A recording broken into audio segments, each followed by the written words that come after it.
હાલો, કેમ છો ખેડૂત મિત્રો? હું છું તમારો મિત્ર મહિપત અને આપણી દૂધરેજિયા મહિપત ચેનલમાં તમારું સ્વાગત છે. તો મિત્રો, આજે આપણે આપણા એરંડાના ખેતરમાં આવી ગયા છીએ અને તમને આપણા એરંડા બતાવું. આપણે એરંડાનું વાવેતર કરી નાખેલું છે અને આશરે 20 દિવસની આજુબાજુના. તો આપણે મિત્રો એરંડાનું વાવેતર આગોતરું કરી તમને મિત્રો એરંડાનો સાચો સમય કયો એ પણ બતાવું અને એરંડાનું વહેલું વાવેતર કરવું કે મોડું કરવું અને મિત્રો કેટલા વીઘે એરંડાનું વાવેતર કરવું તો એ પણ આગળ વિડીયોની અંદર માહિતી. આપણે જે આ એરંડાનું વાવેતર કરેલું છે એ તમને બતાવું, કેટલું વાવેતર કર્યું છે ને કેટલાની જારીએ વાવેતર કરેલું છે. તો આપણો વિડીયો પૂરો જોઈજો મિત્રો, જેથી કરીને તમને પૂરી માહિતી મળે. અને ચેનલમાં નવા હોય તો ચેનલને સબસ્ક્રાઈબ કરી લેજો, જેથી કરીને આવા નવા ખેતીવાડીના વિડીયો તમને મળતા રહે મિત્રો. તો ચાલો તમને આપણા એરંડા બતાવું અને મિત્રો આ કેટલા દિવસના થયા છે અને કેટલું વીઘે આપણે વાવેતર કરેલું છે તે તમામ માહિતી આગળ વિડીયોમાં આપું.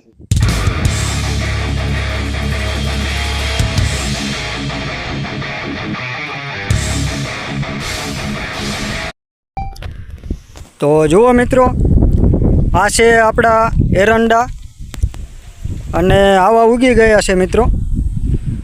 અને આજે મિત્રો આને આપણે આ એરંડાને 20 દિવસની આજુબાજુના થયા છે.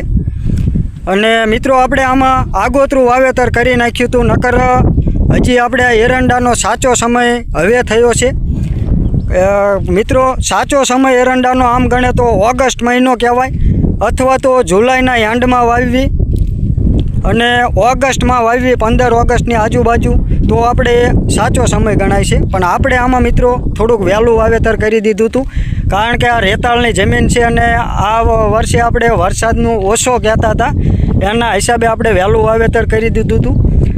તો મિત્રો આપણે આ 80ની જારીએ વાવેતર કરેલું છે, જુઓ તમે જોઈ શકો છો.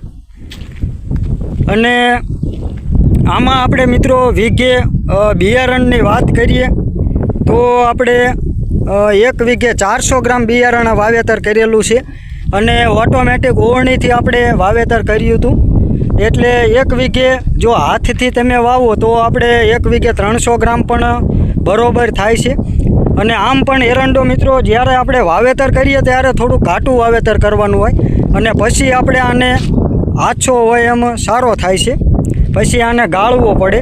એટલે આપણે અત્યારે આ ઉગી ગયા છે કમ્પ્લીટ, પણ જે આવા મોટા ખાલા આપણે હોય એમાં અત્યારે એરંડાની પારવણી કરી નાખી છે, ખાલામાં પારવી દીધા છે. પછી સારા ઉગે અને મોટા થાય પછી આમને આપણે થોડાક ગાળી અને છેટો આપણે અંતર કરી નાખશું.